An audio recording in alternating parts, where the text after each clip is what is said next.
तुमचं सलगर परिवार ब्लॉग्समध्ये स्वागत आहे। तर नवरात्री झालेली आहे, आज 10वा दिवस आहे।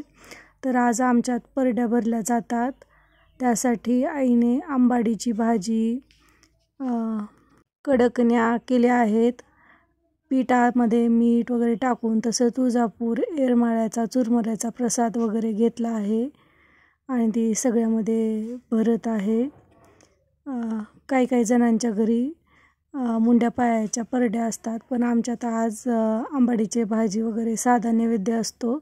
दसऱ्या दिवशी वगैरे पुरणाचं नैवेद्य भरतात आणि ज्यांच्या घरी मुंड्या पायाच्या परड्या आहेत त्यांच्या घरी भरल्या जातात। आम्हाला येरमाळ्याच्या येडाई देवीची परडी आहे आईला, आणि तेच कार्यक्रम चालू होता। जरा उशीरच झाला, सगळं आवरायला करायला 12 वाजल्या होत्या।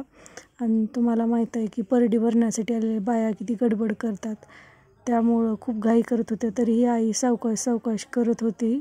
शेवटी आईने सगळ्या परड्या भरून झाल्यावर छान अशी आरती देखील म्हटली, तुम्ही नक्की ऐका।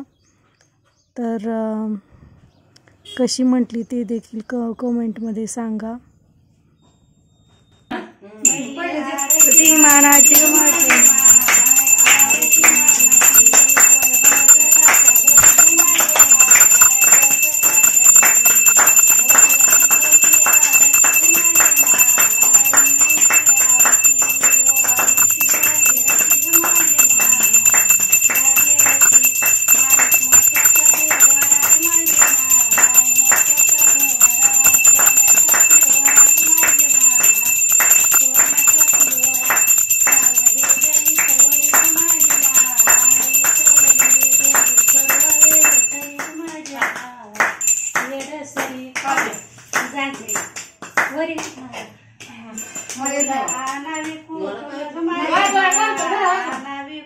वाजवा की